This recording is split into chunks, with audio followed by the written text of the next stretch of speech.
Dajjaluna kadzabun. Salah satu karakter Dajjal itu pendusta. Pendusta, pendusta, pendusta, pendusta. Lihat hadis Nabi. Ra'suz dzunubi al-kadzib. Bapak dari segala dosa, bohong, dusta. Satu tanda akhir zaman hari ini. Di Mekah sudah bisa orang kafir masuk ke Mekah sampai pelataran Masjidil Haram. Artinya mereka sudah bisa masuk ke Masjidil Haram dengan visanya ziarah. Loh, kok Ustaz bisa tahu? Kemarin saudara kami berangkat umroh. Disampaikan secara nyata. Ini Ustaz, sekarang ada orang kafir mata sipit sudah masuk ke pelataran Masjidil Haram. Pakaian-pakaian celana pendek orang Eropa. Orang Eropa datang ke Masjid Nabawi, Madinatul Munawwarah, pakai celana pendek perempuan.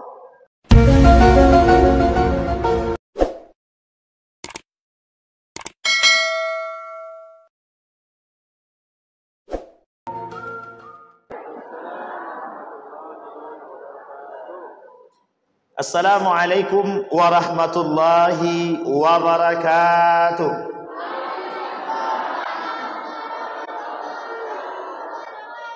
Alhamdulillahi rabbil alamin. Alhamdulillahilladzi an'ama bi ni'matil iman wal islam bihima tatimmus salihat. Asyhadu an la ilaha illallah wahdahu la syarika lah wa asyhadu anna Muhammadan abduhu wa rasuluh la nabiyya ba'd. Allahumma salli wa sallim wa barik ala hadzal nabiyil karim. Allahumma salli ala Muhammad wa ala ali Muhammad fil alamin innaka Hamidum Majid. Ya ayuhan nasu ittaqu rabbakumul ladzi khalaqakum min nafsin wahidah wa khalaqa minha zawjaha wa batha minhuma rijalan katsiran wa nisaa'a wattaqullaha alladzi tasaaluna bihi wal arham. Innallaha kana 'alaikum raqiba. Wa qala Allah Ta'ala, ya ayyuhalladzina amanu taqullaha wa qulu qawlan sadida yuslih lakum a'malakum wa yaghfir lakum dhunubakum wa may yuti'illaha wa rasulahu faqad faza fawzan 'azima. Puji syukur kehadiran Allah dengan mengucapkan alhamdulillahirabbil alamin. Berselawat kepada Nabi dengan mengucapkan Allahumma salli ala Muhammad wa ala ali Muhammad fil alamin innaka Hamidum Majid. Bapak Ibu sekalian yang berbahagia, bagaimana kabarnya? Sehat semua? Ibu-ibu sehat, ibu-ibu? Apa-apa sehat? Sehat kami Ustaz, karena bini kami di sini. Dia agak aman sedikit. Mudah-mudahan Allah limpahkan rahmat dan karunia-Nya kepada kita semua. Allah berkahi hidup kita, Allah jadikan rumah tangga sakinah mawaddah warahmah, anak-anak yang soleh dan salihah. Insyaallah kita semua husnul khatimah. Amin ya rabbal alamin. Baik Bapak Ibu sekalian yang berbahagia, malam hari ini Isra wal Mi'raj atau Isra dan Mi'raj. Dari sejarah Isra dan Mi'raj ini, saya kira Bapak Ibu setiap tahun mesti memperingati. Berapa umur masjid ini Pak Ketua? Pak Ketua, umur masjid sudah berapa? 26 tahun umur masjid. Bukan umur Pak Ketua. Umur Pak Ketua 26. Ini umur masjid. 6 masjid nih. 68. Mak lebih tua pula umur masjid dari saya lagi. Baik. Setiap tahun ada peringatan Isra dan Mi'raj. Setiap tahun ada peringatan Isra dan Mi'raj, Ibu. Baik. Berarti secara sejarah kalau 60 tahun belajar berarti sudah khatam. Betul ya, sudah khatam ya. Baik, nanti kita coba tanya. Kita buat kuis-kuis pertanyaan yang bisa jawab. Saya kira yang tua-tua nih udah bisa jawab nih insyaallah. Apalagi Bang Iwan, ada pakarnya itu insyaallah. Baik Bapak Ibu sekalian yang berbahagia. Di dalam perjalanan Isra dan Mi'raj itu Bapak Ibu, dalam sejarah, kita kaji dulu dalam sejarah. Dalam sejarah perjalanan Isra dan Mi'raj itu pada tahun ke-10 kenabian. Tahun ke berapa? 10 kenabian. Ingat itu ya, 10 kenabian. Pada tahun ke-10 kenabian ini, di dalam literatur sejarah, Nabi mengalami kondisi yang kurang stabil. Kalau bahasa anak zaman Gen Z ini, atau Gen Alpha, galau. Tapi posisinya, ini mic-nya minta ampun bagus nih. Posisinya, galau dengan sedih itu beda jauh. Anak sekarang, kalau galau, kemana perginya? Ke kamar, menyendiri. Kalau Nabi, galaunya Nabi keluar tempat, cari tempat yang lain. Betul ya? Nah, nanti kita lihat sejarahnya. Nabi dalam kondisi sedih, Nabi berharap besar pada kelompok Bani Thaqif. Bani Thaqif yang ada di Taif. Harapan besar yang diharapkan oleh Nabi dari Taif itu, Bani Thaqif, kebahagiaan. Mampu menerima kedatangannya dengan kedatangan Nabi, tapi justru sebaliknya, dalam kesedihan yang mendalam, istri meninggal, paman meninggal. Dalam surat An-Nasr, Allah bilang begini, Alam nasrah laka sadrak wa wada'na anka wizrak alladhi anqadha zahrak wa rafa'na laka dhikrak fa idna ma'al usri yusra idna ma'al usri fa idza faraghta fansab wa ila rabb. Baik, kita ulang kalimat pertama. Kata Allah dalam kalimat pertama, alam nasrah laka sadrak. Ini kita bedakan. Ketika Nabi Musa punya masalah, itu Allah tak langsung bersihkan hati dia. Dia perintahkan untuk datang kepada Allah mengadu. Baru Allah bersihkan, Allah sucikan. Tapi Nabi tidak begitu. Dalam keadaan galau, Allah kata, alam nasrah laka sadrak.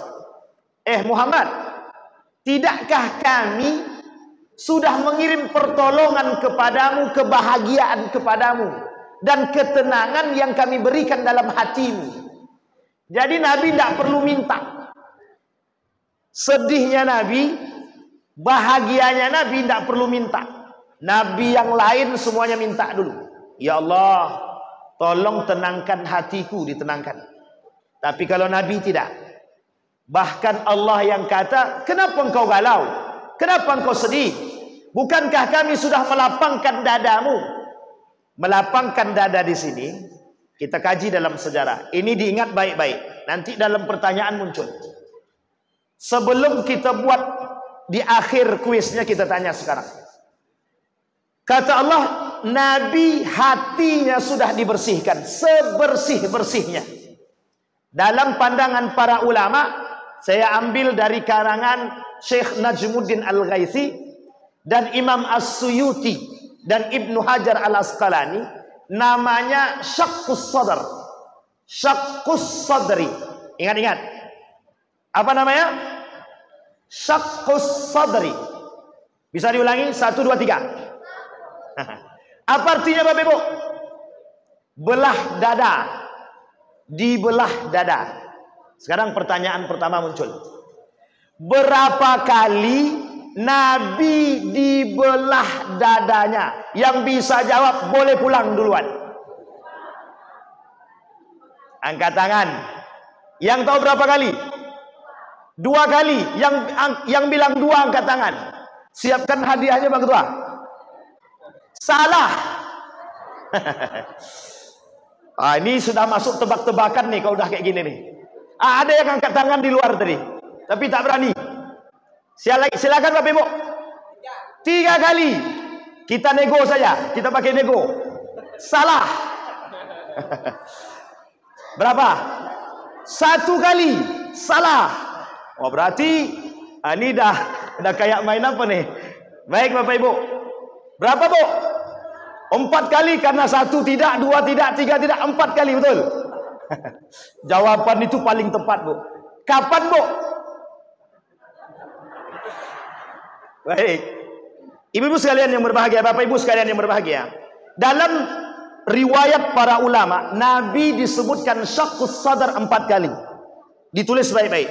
Nabi dibelah dadanya 4 kali. Berapa kali?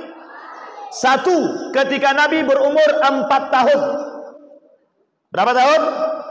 Ketika Nabi dibelah dadanya, anak daripada Halimatus Sa'diyah balik ke rumah, lari, takut. Dia sampaikan kepada maknya kejadian pembelahan dada. Singkat cerita, Halimatus Sa'diyah bergegas ingin menuju ke sawah. Nabi sudah berjalan pulang ke rumah. Apa kata Halimah? Bang, kita pulangkan Nabi ke rumahnya. Kita pulangkan Muhammad kepada maknya. Dikembalikan. Umur 4 tahun. Yang kedua, umur 10 tahun. Yang ketiga, kapan yang ketiga? Ada yang tahu?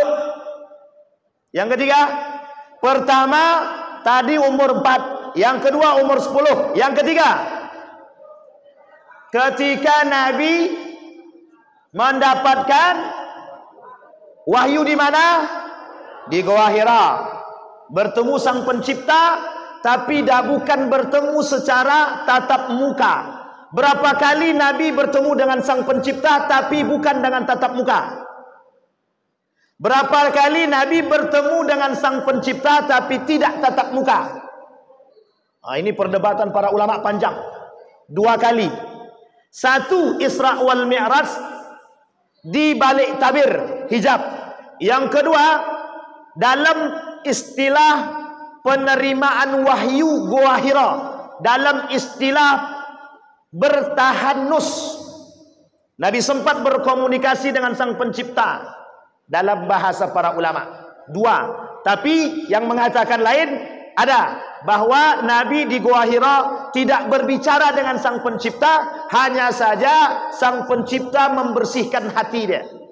Yang ketiga, yang keempat, kapan Nabi dibersihkan hatinya, dibelah dadanya? Isra wal Mi'raj. Kapan dibersihkannya?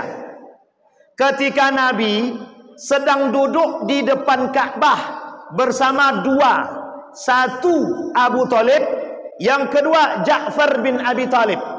Siapa namanya Bapak Ibu? Abu Talib. Siapa Abu Talib? Islam apa tak Islam? Tidak Islam. Yang kedua Ja'far bin Abi Talib. Siapa Ja'far bin Abi Talib? Yang tahu Ja'far bin Abi Talib siapa, angkat tangan? Yang tahunya apa nih? Yang tahu Sule angkat tangan. Andre, Sultan, Rafi Ahmad, tahu semua ya? Ja'far bin Abi Talib, anak daripada Abu Talib, sepupu baginda Nabi Muhammad SAW. Ketika Nabi berada di depan Ka'bah bersama dengan pamannya dan saudara sepupunya, datang 4 malaikat. Yang 2-nya lagi membawa Nabi ke sumur Zam-Zam, tempat dibersihkannya hati Nabi sebersih-bersihnya. Apa yang diambil oleh malaikat dari hati Nabi? Ada yang tahu? Tidak ada tahu. Langsung kita sebutkan aja. Namanya Hadzus Syaitan. Hadzus Syaitan. Apa namanya? Tempat bersandarnya, tempat masuknya, tempat bertumpunya syaitan. Namanya Hadzus Syaitan. Apa namanya? Yang berada dalam setiap hati umat manusia. Dalam hati kita semua nih ada tempat bersandar setan. Hanya saja kita tidak Nabi, karena Nabi dibersihkan sampai dicabut hadzus syaitannya sebelum berangkat Isra wal Mi'raj. Dah sampai di sini bisa dipahami Bapak Ibu? Baik. Ketika dalam perjalanan, ketika setelah dibersihkan, Nabi kemudian disampaikan oleh Allah, buat apa engkau bersedih? Engkau sudah diberikan kelapangan dada, sudah dibersihkan. Sekarang aku tunjukkan kepadamu mukjizat, yang sifat mukjizat ini gaib, berbeda daripada Al-Quran. Ketika Nabi diturunkan mukjizat Al-Quran, Itu adalah mukjizat terbaik yang dimiliki oleh baginda Nabi Muhammad SAW. Mukjizat yang kedua yang terbaik yang dimiliki oleh Nabi, Isra wal Mi'raj. Apa namanya? Isra. Sekarang kita lihat Bapak Ibu. Secara sejarah saya kira Bapak Ibu sudah paham. Saya cuma ingin katakan, mengapa Allah memulai kalimat ayat tersebut dengan subhana. Dicatat baik-baik, karena Allah ingin katakan kepada kita semua ini, tiada yang lebih agung daripada Allah kecuali Allah itu sendiri. Tidak ada yang layak disembah kecuali Allah. Tidak ada yang layak dipuji selain daripada Allah. Tidak ada yang layak untuk ditempatkan atau disandarkan kecuali Allah. Sampai di sini paham? Ini maknanya dalam. Apa maksud dalam itu? Jangan gunakan akal memahami agama, tapi gunakan iman untuk memahami segalanya. Kalau dengan akal, banyak yang tak masuk akal dalam agama dan tidak bisa diterima oleh akal manusia. Tapi kalau dengan iman, segala sesuatu yang gaib mesti bisa kita imani. Inilah tujuannya kenapa rukun iman itu, iman pertama kepada siapa? Allah. Yang kedua, yang ketiga, yang keempat, mulai dari malaikat gaib apa tak gaib? Malaikat gaib apa tidak? Gaib. Neraka sama surga gaib apa tidak? Gaib. Qada dan qadar gaib apa tidak? Syaitan gaib apa tidak? Jin gaib apa tidak? Jadi kalau ada orang yang tidak percaya dengan yang gaib, berarti dia sudah tidak ada rusak iman. Rukun iman, sebagian daripada rukun iman ada kegaibannya. Artinya yang diinginkan oleh Allah, tanamkan keyakinan bukan akal, tapi iman. Sampai di sini bisa dipahami? Baik, sekarang kita lihat. Karakter manusia hari ini lebih percaya kepada manusia daripada Allah. Manusia hari ini lebih percaya pada apa yang diterima oleh akal dan hawas panca indera ketimbang iman. Diisyaratkan dalam Isra dan Mi'raj. Ketika turun dalam Mi'rajnya, Nabi turun dari Mi'rajnya, yang percaya pada semua kejadian itu cuma satu, Abu Bakrin Siddiq. Sisanya mengingkari sejarah Isra dan Mi'raj. Sampai di sini bisa dipahami? Artinya dari persentase umat muslim yang masuk Islam ketika itu, pada masa Nabi masih hidup, yang percaya dengan Isra dan Mi'raj hanya Abu Bakrin Siddiq. Sekarang kita lihat, ketika Islam sudah menjadi raja, sudah ternama di dunia, manusia kembali kepada Tuhan barunya, akal. Manusia kembali kepada Tuhan barunya, dunia. Manusia kembali kepada Tuhan barunya, harta, wanita, kekuasaan, jabatan, hawa nafsu. Akal, landasan semuanya akal. Kenapa kok bisa begitu? Karena sesuatu yang tidak masuk akal, sesuatu yang tidak bisa kami terima dengan akal sehat, maka akan kami tolak. Inilah alasannya kenapa Allah memulai ayat tersebut dengan kalimat Subhanalladzi. Iman dulu, baru pakai ini. Sesuatu yang tidak masuk akal, belum tentu sesuatu tersebut tidak bisa terjadi. Kalau Allah katakan kun fayakun, mungkin terjadi. Sangat mungkin terjadi.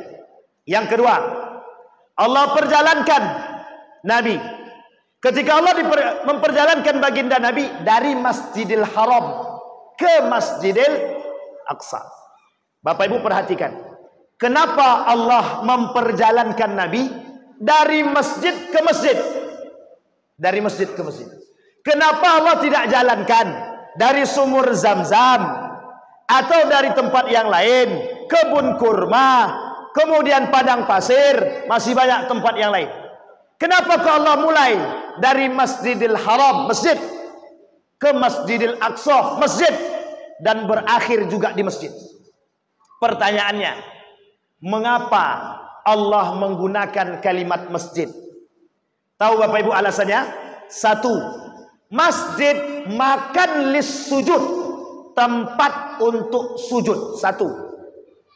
Yang kedua, masjid tempat kembalinya umat muslim. Saya ulangi. Nabi bilang, kelak di akhir zaman yang bisa mempersatukan umat muslim, menyelamatkan umat muslim, tonggak peradaban Islam, cuman masjid. Bukan pasar, bukan kantor, bukan tempat yang lain. Semuanya kembali kepada masjid. Sampai di sini bisa dipahami Bapak Ibu? Artinya peran masjid menjadi peran paling utama, termasuk kelak di hari kiamat, di akhir zaman. Pertanyaannya, seberapa besar kacamata umat muslim hari ini memandang masjid sebagai pusat peradaban Islam? Seberapa besar kacamata ibu-ibu, bapak-bapak semua terhadap pentingnya masjid bagi keluarga?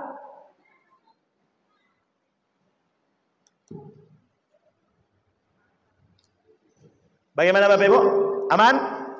Seberapa besar, seberapa penting masjid bagi Bapak Ibu semua? Bagi Bapak Ibu, seberapa penting masjid itu?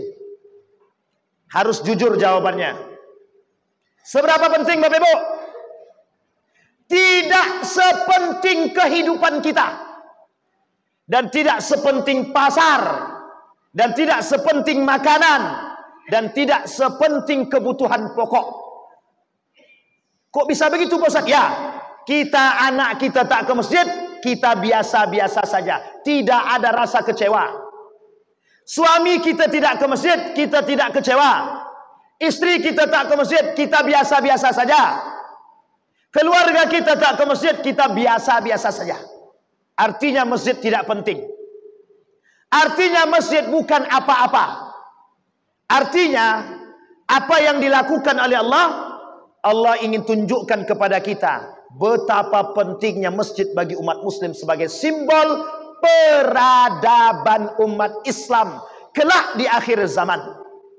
Kita perhatikan, shop makin hari makin maju atau makin mundur? Shop di masjid makin hari makin maju atau mundur?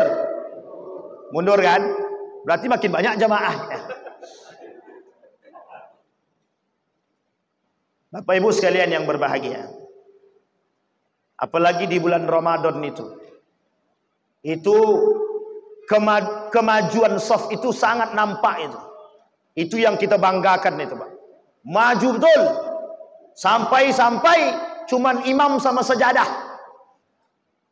Bapak Ibu, kalau Bapak Ibu tidak punya perhatian terhadap generasi dan tidak mau punya andil untuk memaksa anak-anak dia ke masjid, nih Bapak Ibu ya, jangan mimpi masjid menjadi pusat peradaban. Jangan mimpi anak-anak Bapak Ibu cinta masjid. Jangan mimpi generasi kita akan menghuni masjid. Besok masjid ini akan jadi ladang parkir. Besok kami gusur, siapa yang punya banyak duit beli masjid tuh, jadikan lapang parkir. Ini saya kasih contoh. Ada masjid dibeli oleh, mohon maaf, orang yang punya duit non muslim, dengan alasan anak yang punya tanahnya sudah menjual masjid tersebut. Dengan alasan yang lain, masjid itu sudah tidak ada isinya, sehingga masjid itu dijual dan dihancurkan oleh seorang kontraktor, dan masjid itu sekarang jadi lahan parkir. Kalau ke depan tidak ada generasi muda yang hadir di sini, generasi tua expired, generasi tua tinggal tunggu limit. Tahu Bapak Ibu limit? Tinggal tunggu masa akhir. Kalau semuanya habis, mana generasi kita Bapak Ibu? Tapi ingat, pengurus masjid, khusus pengurus masjid, kalau ada anak kecil ke masjid, jangan ngamuk, jangan dimarahi, jangan dibentak. Besok mereka pilih kafe lebih enak. Di kafe kami bebas. Nah, sekarang Masjid ini sudah ada wifi. Mantap. Tapi ingat, tetap dikontrol. Kalau tidak dikontrol, main judi. Memang kami sembahyang Pak Ustaz, karena di masjid itu ada wifi. Habis sembahyang kami main judi.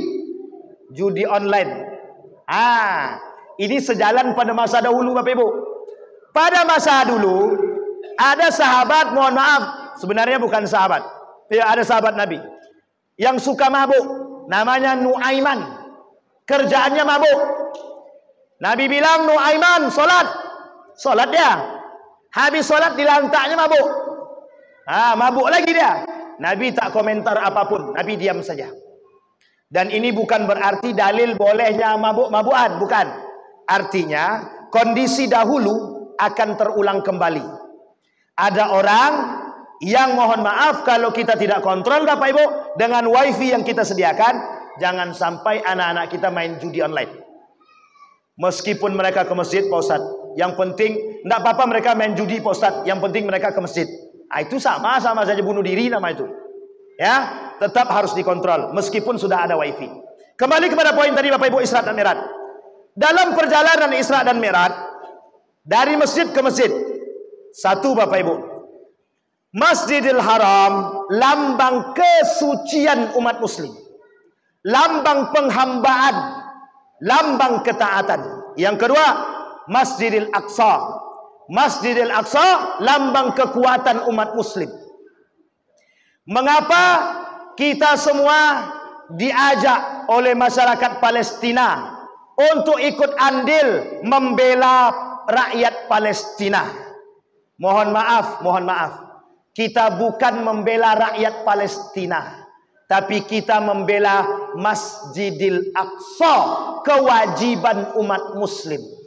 Kalau Masjidil Aqsa berhasil ditaklukkan oleh Yahudi, Israel, maka Mekah dan Madinah sangat mudah ditaklukkan. Satu tanda akhir zaman hari ini, di Mekah sudah bisa orang kafir masuk ke Mekah sampai pelataran Masjidil Haram. Ini saya ingatkan. Artinya keleluasaan bagi orang kafir untuk masuk ke Mekah sudah berhasil. Perbatasan tanah haram jauh dari Masjidil Haram, mereka sudah berhasil masuk. Dan sekarang mereka sudah sampai di perbatasan pelataran Masjidil Haram. Artinya mereka sudah bisa masuk ke Masjidil Haram dengan visanya ziarah. Loh, kok Ustaz bisa tahu? Kemarin saudara kami berangkat umroh, disampaikan secara nyata, ini Ustaz, sekarang ada orang kafir mata sipit sudah masuk ke pelataran Masjidil Haram. Pakaian-pakaian celana pendek orang Eropa datang ke Masjid Nabawi Madinatul Munawwarah pakai celana pendek perempuan, tidak pakai jilbab. Tanda kiamat sudah mulai datang. Artinya yang belum nikah cepat nikah, jangan keburu. Mohon maaf, yang atu-atu jangan dulu, biar yang muda-muda dulu. Yang belum nikah, nikah cepat. Nanti keburu kiamat, tidak bisa merasakan nikmatnya dunia. Tapi yang sudah menikah, kita stop sampai di situ aja.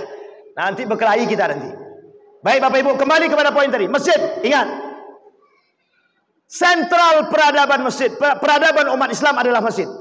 Kata Nabi dalam hadisnya, seburuk-buruknya tempat pasar, sebaik-baiknya tempat masjid. Tapi yang ramai mana? Masjid atau pasar? Sudah bisa jawab. Berarti artinya orang lebih suka yang buruk apa yang bagus? Sebaik-baik tempat masjid, seburuk-buruk tempat pasar. Yang lebih banyak isinya pasar atau masjid? Orang lebih suka yang buruk atau yang bagus? Ibu-ibu yang jawab, karena bapak-bapak tak berani jawab. Artinya Bapak Ibu, lebih banyak isi kafir, lebih banyak isi mall, lebih banyak isi pasar daripada Artinya, panggilan Allah mulai disia-siakan oleh umat muslim. Panggilan Allah bukan prioritas bagi umat muslim. Tapi panggilan diskon itu lebih penting. Berapa diskonnya? 50%, plus 30%, plus 20%. Kira-kira ibu-ibu di sini tergiur apa tidak? Enggak, Ustaz, kami enggak punya duit. Oke, agak aman sedikit. Tapi kalau punya duit, Pak, semua ikut. Besok lihat di Ramadan, lebih ramai mana di akhir itu? Mall, pasar, Ramayana, atau masjid? Dan itu Bapak Ibu sudah bisa jawab. Itu fenomena. Kata Nabi, di akhir zaman tidak akan terjadi di hari kiamat. Tidak akan terjadi hari kiamat, kata Nabi, sampai orang-orang berbondong-bondong memikirkan dunia. Sampai-sampai di masa yang genting, mereka masih bisa berpikir tentang dunia.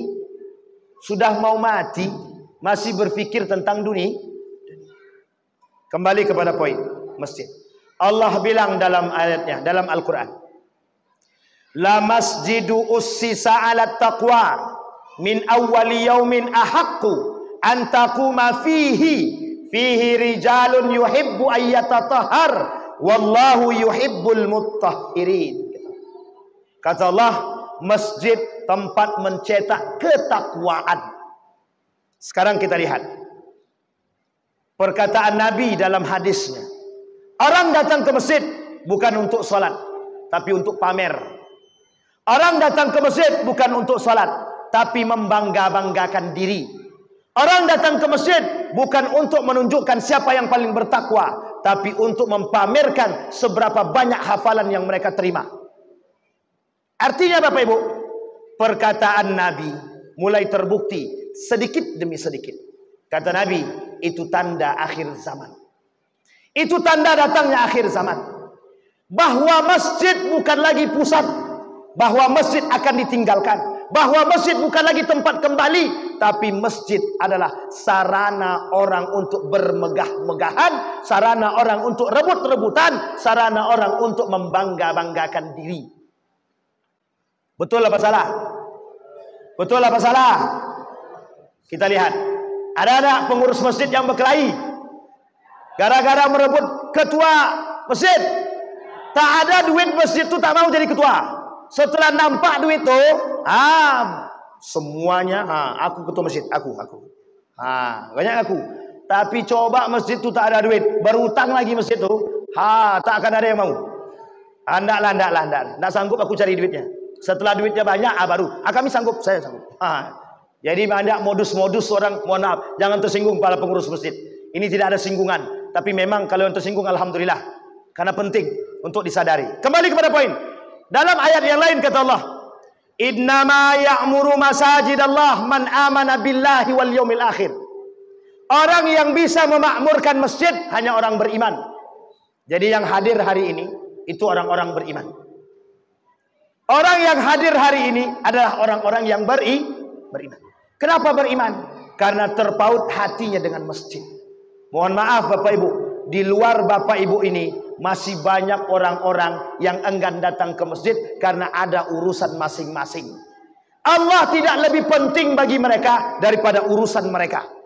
Hari ini manusia lebih mementingkan urusan dunia ketimbang urusan kepada Allah. Inilah yang disebut oleh Allah, oleh para ulama, kenapa Allah memperjalankan Nabi dari Masjidil Haram ke Masjidil Aqsa. Lambang masjid itu peradaban umat Islam. Yang kedua sudah. Yang ketiga, apa yang dilihat oleh Nabi ketika dalam Isra? Yang dilihat oleh Nabi ketika Isra sebagai bukti bahwa kelak orang pasti akan percaya dengan Isra dan Mi'raj ketika perkataan Nabi mulai terbukti sedikit demi sedikit. Satu, kata Nabi, yang aku lihat dalam Isra itu, Allah perlihatkan kepadaku orang-orang yang menghuni neraka. Satu di antaranya, ada pemimpin-pemimpin yang zalim, pemimpin-pemimpin penuh maksiat, Pemimpin-pemimpin yang tidak sholat. Kita lihat dalam hadis Nabi, kata Nabi begini, tidak akan terjadi hari kiamat sampai nanti kalian akan bertemu dengan pemimpin yang suka mengakhirkan sholat. Sekarang saya tanya, pemimpin sekarang mengakhirkan sholat atau tidak sholat? Oh, tak berani jawab. Itu sama. Harus berani, Pak. Kalau pemimpin tidak sholat, kita semua di sini berkewajiban. Misal, Pak Ketua sedang bersama dengan pemimpin kita. Misal pemimpinnya wali kota. Tak sholat dia. Ketua berkewajiban mengingatkan. Anda tanda datangnya hari kiamat. Sampaikan begitu. Tidak apa-apa. Biar sadar diri juga pemimpin kita itu. Kenapa demikian? Biar dia ke masjid. Biar jangan jadi tanda datangnya hari kiamat. Karena kata Nabi, salah satu tanda hari kiamat itu pemimpin kelak di akhir zaman suka mengakhirkan sholat. Kalau cuman mengakhirkan sholat, itu yang kita lihat bukan mengakhirkan sholat, tidak sholat. Sholatnya pas ada undangan. Ketika ada undangan safari Ramadan ke Masjid Al-Ma'mur, baru sholat dia. Atau cuman sholat Jumat saja. Ada orang yang bilang begini, sudah mending Pak Ustadz dia sholat Jumat daripada tak sholat sama sekali. Betul ya? Sudah mending pemimpin kami Pak Ustadz udah mau sholat Jumat daripada tak sholat sama sekali. Itu tidak mendingan Bapak Ibu. Tanda kiamat. Tanda kiamat. Orang yang sengaja meninggalkan sholat kafir. Orang yang sengaja meninggalkan sholat kafir. Bapak Ibu punya anak tidak sholat, dia sengaja tidak sholat, anak Bapak Ibu kafir. Jangan tersinggung. Kafir di sini tidak keluar daripada Islam, tapi kufur. Apapun amal ibadahnya tidak Allah terima sama sekali. Sekarang saya tanya, masih pengen meninggalkan sholat? Ibu-ibu masih mau meninggalkan sholat? Jangan pentingkan masak dulu, semayang dulu, belanja kian maksudnya belanja nanti. Nah, kan gitu. Nanti baru belanja. Yang penting sholat dulu. Bapak Ibu sekalian yang berbahagia, dalam persoalan sholat ini kata Nabi, kelak simpul yang pertama kali hilang di akhir zaman, yang terakhir hilang di akhir zaman, kata Nabi, simpul sholat. Sekarang kita lihat, berapa banyak orang tua yang memperingatkan anaknya dengan sholat? Berapa banyak? Berapa banyak orang tua yang hari ini tegas kepada anaknya dengan sholat? Umur 10 tahun Nabi bilang, kalau tak sholat pukul. Ini umur sudah 25 tahun, nggak sholat diapakan? Diapakan Bapak Ibu? Diinjak. Jangan. Itu masuk dalam apa namanya? Bukan KDRT kalau anak. HAM. Apa namanya Ibu? HAM agaknya. Jadi sekarang ini Bapak Ibu, salah satu bentuk pelemahan akidah dan iman kita, dibuat undang-undang yang memukul anak masuk dalam kasus pelanggaran HAM atau apa namanya itu? Perlindungan, undang-undang perlindungan anak dengan wanita. Komnas HAM. Jadi kita tak bisa pukul anak. Kalau anak umur 25 tahun, umur 10 tahun saja tak sholat pukul kata Nabi. Nah ini umur 30 tahun tak sholat, mau diapakan? Pak Ustadz, ini bukan 30 tahun lagi Pak Ustadz. Kalau sudah 50 tahun dia tak sholat Pak Ustadz, doakan aja lah. Karena mau dipukul pun dah tak sanggup kita Pak. Doakan ya Allah, semoga sisa umur dia bermanfaat, mau dia sholat. Alhamdulillah. Kalau terbuka hatinya. Kembali kepada poin tadi. Sampai di sini paham Bapak Ibu ya? Maka Bapak Ibu sekalian yang berbahagia, ketika Nabi berisra, Nabi melihat pemimpin yang zalim, pemimpin yang tidak salat, pemimpin yang munafik, pemimpin yang suka berdusta. Yang kedua, ketika Nabi dalam Isra, yang dilihat oleh Nabi adalah para pelaku riba, para pelaku ribawi. Jangan tersinggung. Kata Nabi, baina yaday sa'a yuzharur riba. Kelak di akhir zaman, di hari kiamat, akan muncul riba-riba dengan model yang lain. Bahasa lainnya, riba merajalela kelak di akhir zaman. Sekarang kita lihat, merajalela apa tidak riba sekarang? Ibu-ibu yang suka Shopee Pay, angkat tangan. Yang suka main Shopee, angkat tangan. Ini biasanya ibu-ibu. Oi, ibu-ibu baik di sini semua. Tidak ada yang main Shopee, alhamdulillah. Shopee Pay, ingat kalimat ini. Shopee Pay Later itu riba, haram,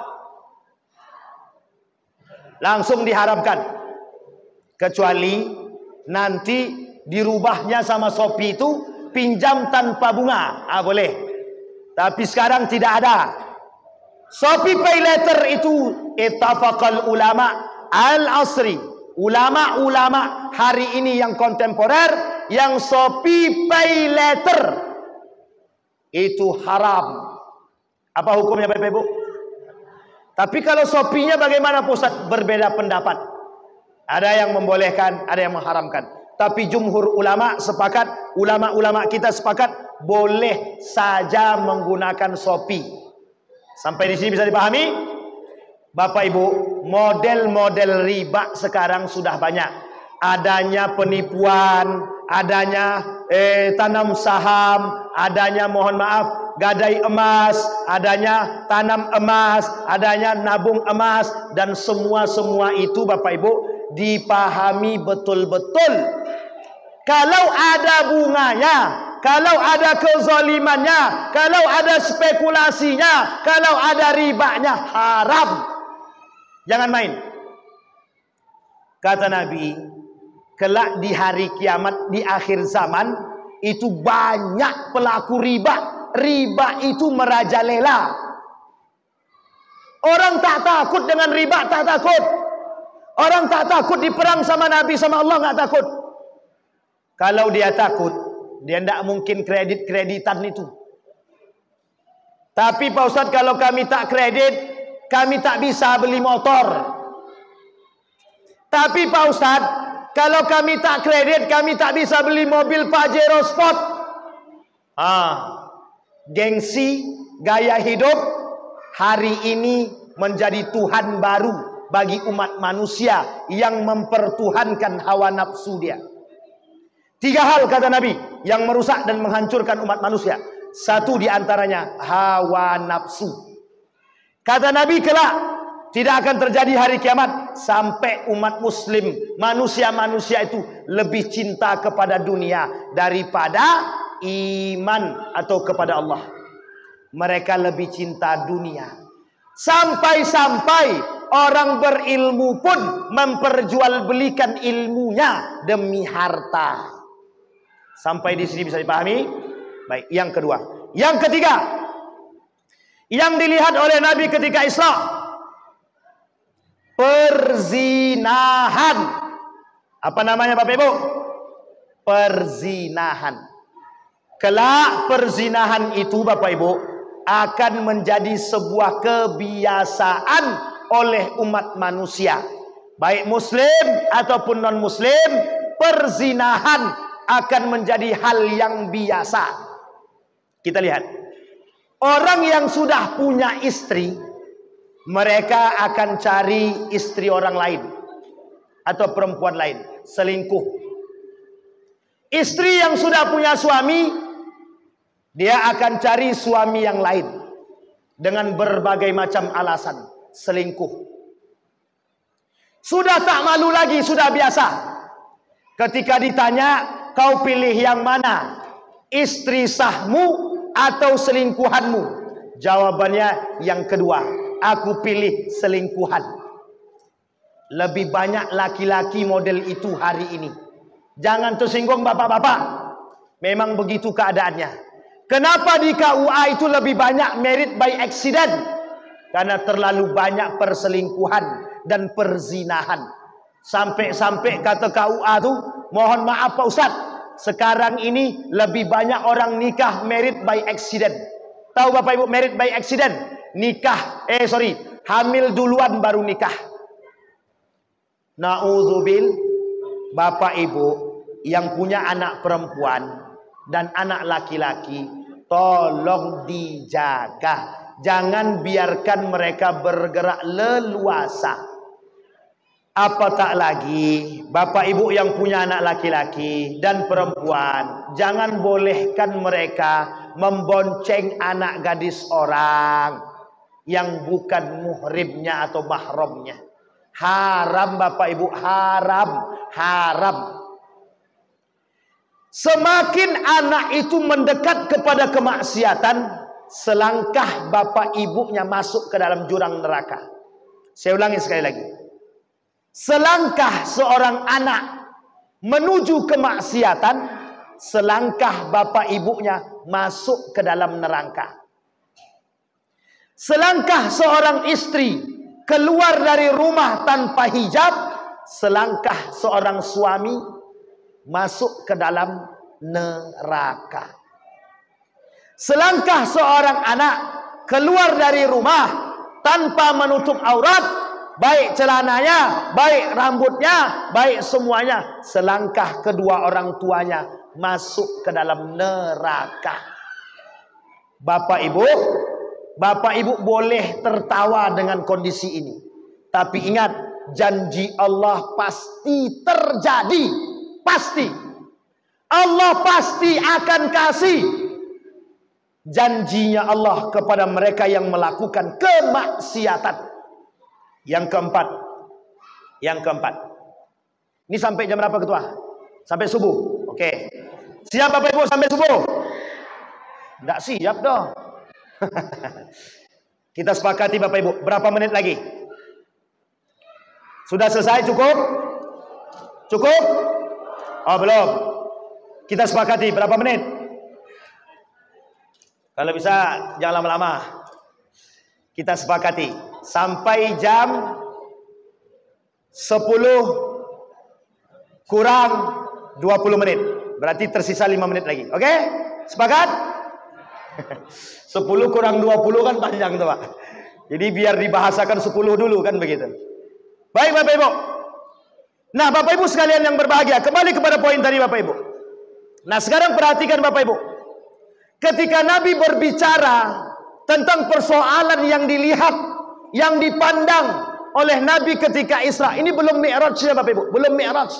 Baru Isra'nya diperlihatkan oleh Allah dalam bentuk seperti yang kita sampaikan tadi. Jika perkataan Nabi terbukti, itulah yang kemudian menjadi logika dan bukti bagi orang yang tidak beriman atas kebenaran perkataan baginda Nabi Muhammad sallallahu alaihi wasallam. Bapak Ibu perhatikan. Nabi berbicara tentang Dajjal. Nabi berbicara tentang Dajjal. Ketika Nabi berbicara tentang Dajjal, orang-orang yang menyerupai Dajjal bermunculan. Ada 3 manusia yang hampir mirip dengan Dajjal pada masa Nabi masih hidup, karena sifat karakter dustanya. Saking pendustanya Bapak Ibu, sampai-sampai Umar bin Khattab bilang, itu Dajjal yang sesungguhnya. Disampaikan kepada Nabi, Nabi, itu si anu itu Dajjal. Kata Nabi, aku pun ragu. Cuman sudah sangat berdusta, sudah sangat pemongak. Jadi Bapak Ibu, muncul hadis Nabi. Kata Nabi, kelak di akhir zaman akan muncul dajjaluna kadzabun. Apa kata Nabi? Orang-orang yang menyerupai Dajjal.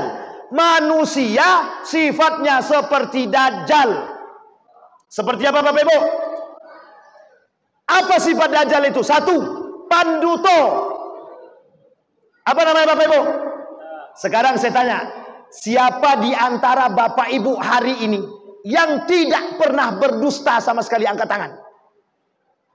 Yang tidak pernah berdusta sama sekali, angkat tangan. Ini saya dah angkat tangan nih. Ada Bapak Ibu yang tidak pernah berbohong sama sekali? Sekarang saya lihatin karakteristiknya. Berarti kita semua ini dajjal Pak Ustaz. Ibu-ibu bapak aja lah, saya tak usah. Saya kembalikan Bapak Ibu. Lihat, perhatikan baik-baik. Perhatikan baik-baik. Dajjaluna kadzabun.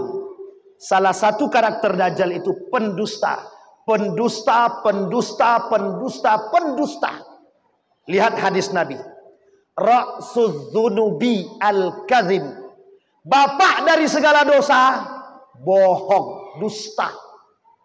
Itulah alasan kenapa orang berdusta itu adalah manusia munafik. Yang manusia munafik ini Bapak Ibu, salah satu di antara 7 pengikut Dajjal. Jadi ada 7 pengikut Dajjal. Satu di antaranya pendusta, orang-orang munafik. Siapa mereka? Yang kedua, pengikut Dajjal, orang yang tidak sholat dan suka mengakhirkan sholat. Karena orang yang sholat di akhir waktu munafik, dan munafik pengikut Dajjal. Sekarang saya tanya, ada enggak Bapak Ibu lihat orang-orang yang sholatnya di akhir waktu? Ada? Tapi jangan katakan dia Dajjal, jangan katakan munafik, jangan katakan dia pengikut Dajjal, tapi nasihati dia. Yang sudah sadar, yang sudah mendengarkan malam hari ini, itulah kesalahannya Bapak Ibu. Harusnya jangan dengarkan. Jadi kalau kita tak tahu kan maklum, ma'fu anhu kata Allah. Tapi kalau kita sudah tahu dan sudah jelas kita tidak melakukan, maka kita fasik. Apa namanya Bapak Ibu? Fasik. Tahu fasik Bapak Ibu? Fasik itu tahu dia wajib tapi dia tak jalankan. Tahu dia sholat 5 waktu itu harus tepat waktu tapi dia tak jalankan. Itu namanya fasik. Kalau munafik, tahu dia sholat itu wajib tapi dia katakan sholat itu tidak wajib. Nah, ada lagi karakter orang munafik? Ada. Orang yang suka main-main dalam sholatnya. Salah satu poin utama, penjaga utama, salah satu pemeran utama, salah satu simbol utama dalam Isra dan Mi'raj cuma satu, sholat. Kenapa kok sholat yang diambil oleh Nabi? Kenapa kok Nabi turun bawa sholat? Dari sekian banyak dosa yang Nabi lihat, baik di surga pahala maupun dosa yang di neraka, yang karakter-karakternya dilihat oleh Nabi bisa dihapus dengan sholat. Orang pemain riba, kalau rajin dia sholat, benar sholatnya, hilang ribanya. Orang peminum khamar, benar sholatnya, benar wuduknya, maka dia pasti bisa meninggalkan minuman khamar.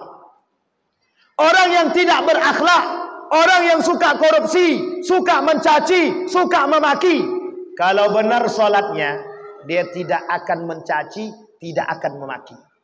Ini alasan mengapa simbolik daripada Isra dan Mi'raj itu adalah sholat.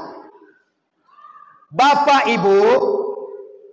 Ibu berpuasa, tidak puasa, tidak zakat, tidak kemudian berbuat baik, itu Bapak Ibu hitungannya belakangan. Tapi kalau Bapak Ibu tidak sholat, semua amal ibadah Bapak Ibu kata Nabi tidak ada gunanya. Penghuni neraka jahanam. Dalam ayat yang lain, penghuni neraka sakar, malakum fi sakar, lam nakum minal musallin, walam nakum nud'ilmul mitkin. Kenapa kalian masuk neraka sakar? Kami tak solat, kami tidak memberi makan anak yatim, orang miskin. Lihat poin utamanya, meninggalkan solat. Jadi kalau Bapak Ibu tidak punya perhatian dengan anak, dengan suami, dengan istri, mohon maaf, bapak ibu tidak akan bersama di dalam surga bersama mereka. Tidak akan bersama. Dan ingat bapak ibu sekalian yang berbahagia, pertanggungjawabannya besar. Orang tua yang tidak mengingatkan anaknya sholat, pengkhianat di hadapan Allah dan Rasulnya. Allah katakan, orang tua yang tidak memberikan pendidikan sholat, akidah, tauhid kepada anaknya, mereka telah berkhianat kepada Allah dan Rasulnya. Sampai di sini bisa dipahami Bapak Ibu? Bisa dipahami? Penting apa tidak sholat? Bapak Ibu, andai kata surga dan neraka tidak ada, saya tak yakin kita semua ini mau sholat. Tapi Allah adil. Untuk membuat orang ini mau sholat, diberikan reward. Apa rewardnya? Yang sholat masuk pahala, masuk surga. Yang tidak sholat masuk neraka. Diancam sama Allah. Ketakutan itulah yang kemudian menjadi persoalan dan motivasi bagi orang-orang muslim untuk bisa menjalankan sholat. Sampai pada akhirnya mereka menikmati sholat. Sekarang terakhir Bapak Ibu, yang ingin saya sampaikan. Orang kalau sudah menikmati manisnya sholat, maka bisa dipastikan Bapak Ibu, tidak akan pernah mau meninggalkan sholat. Tidak akan pernah. Orang kalau sudah terasa, setiap selesai melaksanakan sholat, dan Allah mengabulkan doanya dalam sholatnya yang benar, maka dia tidak akan pernah meninggalkan sholat. Orang kalau sudah tahu betapa indahnya pandangan dalam sholat, maka dia tidak akan pernah meninggalkan sholat. Sampai di sini bisa dipahami Bapak Ibu? Terakhir Bapak Ibu sekalian yang berbahagia, ancaman Allah bagi orang yang sengaja meninggalkan sholat 15. Saya tak sampaikan semuanya. Oleh Imam Az-Zahabi, kita ambil 3. Satu. Orang yang sengaja meninggalkan sholat dan melalaikan sholat, dimustahilkan rumah tangganya damai bahagia. Mustahil. Karena keberkahan dalam rumah tangganya Allah angkat baghtatan, sedikit demi sedikit. Satu. Yang kedua, orang yang sengaja meninggalkan sholat, kata Allah, ancamannya, kata Nabi dalam hadisnya, humiya min kulli amalihi. Semua amal ibadahnya dihapus. Semua amal ibadahnya dihapus. Artinya apa? Dia terjerumus dalam kekufuran. Yang ketiga. Orang yang di dalam rumah tangganya tidak dihadirkan sholat, atau mereka tidak sholat, atau mereka lalai dengan sholat, tidak diberikan ketenangan dalam rumah tangganya. Maka kalimat yang disampaikan oleh Nabi dalam hadis yang lain, nawwiru buyutakum bis salati wa qiraatil Quran. Berikan rumahmu cahaya dengan salat dan baca Al-Quran. Laki-laki salat di masjid, perempuan salatnya di mana? Di mana? Di masjid juga. Tapi kata hadisnya perempuan lebih baik salat di rumah daripada di masjid. Itu jangan salah paham dulu. Hadisnya ada sebab turunnya. Sebab turunnya karena ada masa itu gelap, jalannya susah, kata Nabi sebaiknya perempuan sholat di rumah. Karena yang bertanya waktu itu perempuan dan rumahnya jauh dari masjid. Yang rumahnya dekat dengan masjid, kata Nabi tidak ada masalah sholat di masjid. Orang yang sholat di masjid, orang yang sholat di rumah berjamaah, dia dapat pahala jamaah. Tapi dia tidak dapat keberkahan masjid. Tidak dapat. Maka Bapak Ibu, sebelum saya tutup, dengarkan kalimat ini baik-baik. Jangan katakan sama anak-anak. Jangan katakan sama anak-anak. Yang penting engkau sholat. Salah. Kalimat ini salah. Yang benar, ini kalimat ini yang benar. Yang penting engkau sholat di masjid. Oke Bapak Ibu? Sepakat? Karena kalau Bapak Ibu bilang yang penting engkau sholat, di kafe dia sholat, Di mall dia sholat, di mana-mana dia sholat. Masalahnya kalau mereka sholat di luar, siapa yang menghuni masjid? Sampai di sini paham? Kenapa anak-anak sekarang yang penting kan kami sholat, Ustaz? Nah, itu dia karakternya, Pak. Ternyata siapa yang ngajarkan? Bapak ibunya. Kenapa begitu? Uang bapaknya sholat di rumah, bukan di masjid. Nah, sampai di sini bisa dipahami Bapak Ibu? Mulai hari ini ibu-ibu, paksakan suaminya, paksakan. Abang kalau tidak mau sholat di masjid, jangan tidur di rumah nih. Kata suaminya, siapa yang lebih berkuasa? Kata, aku atau ibu? Kalau itu lain cerita tuh Bapak Ibu. Artinya Bapak Ibu sekalian yang berbahagia, yuk sama-sama, masjid ini punya kita. Kita ramaikan masjid kita. Kalau bukan anak-anak kita, kalau bukan kita, siapa lagi yang akan meramaikan masjid? Nanti mohon maaf, diramaikan orang kita marah. Tapi kalau tak diramaikan kita tak mau datang ke masjid. Jangan sampai bermasalah. Paham maksud saya Bapak Ibu? Baik, maka dari itu sampaikan ke anak-anak kita, generasi kita, sholatlah nak di masjid. Jangan sholat di rumah lagi. Sholatlah di masjid. Dan pengurus masjid, terimalah kedatangan anak-anak kita dengan lapang dada. Kalau perlu, mohon maaf, sediakan satu orang untuk menjaga anak. Jadi kalau orang tua sholat, anak-anak itu ada yang jaga. Tidak ada masalah Pak. Bapak Ibu boleh lihat. Di Masjidil Haram, Masjid Nabawi, banyak askar itu yang sholatnya di akhir. Kenapa? Mengamankan yang tua-tua. Yang tua-tua saja perlu diamankan. Apalagi anak kecil Pak. Jadi anak kecil juga perlu untuk diamankan. Sampai di sini bisa dipahami Bapak Ibu ya. Sebelum kita tutup, ada berapa pertanyaan Pak Ketua? 1, 2, 3, 10. Lumayan tebal nih. Baik Bapak Ibu, pertanyaan pertama. Sudah siap Bapak Ibu? Ini yang bebas ya. Tua muda. Yang Bang Iwan tidak usah ikut-ikutan. Pertanyaan pertama. Berapa kali? Belum Bu, tenang. Baik. Berapa kali Nabi dicuci dadanya? Ibu yang hitam, baju hitam nih. Cepat kali angkat tangannya. Sop kata gitu. Baik. Jawab serta rincikan. Ini penting sekali nih. Baik, silakan Bapak Ibu. Silakan Ibu. Ibu siapa nama Ibu? Ibu Ija. Semangat Ibu ini nampak ini. Oke Bu, silakan. 4 kali Ustaz. Pertama, usia 4 tahun. Kedua, usia 10 tahun. Ketiga, usia 40 tahun.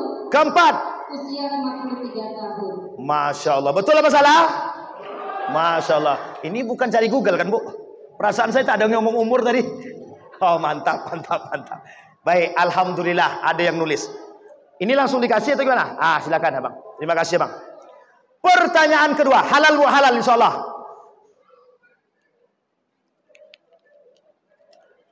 Pertanyaan kedua. Berapa jumlah malaikat yang membawa Nabi dan membersihkan hati Nabi? Angkat tangan. Ibu yang belakang. Ibu-ibu semua ya, bapak-bapak Anda yang angkat tangan. Sebentar deh ya. Ibu itu dulu soalnya. Silakan Bu.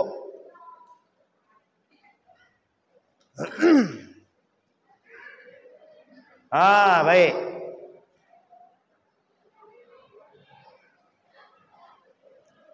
Berapa jumlah malaikatnya Bapak Ibu? 1 malaikat. Betul apa salah? Salah Bapak Ibu. Salah Ibu. Maaf. Berapa dek? Silakan.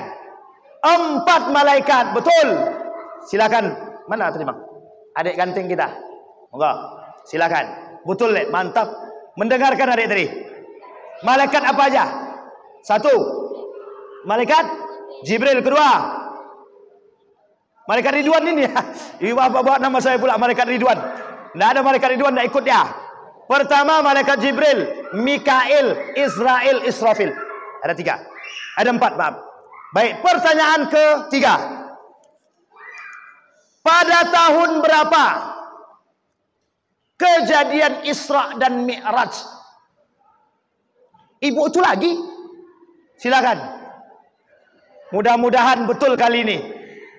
Dapat emas. Silakan Bu, silakan. Jawab. Pada tahun 10 kenabian, alhamdulillah berhasil juga. Silakan Bang. Yang sudah tak boleh angkat tangan lagi. Sekarang khusus bapak-bapak. Dari tadi tak ada bapak-bapak angkat tangan. Bapak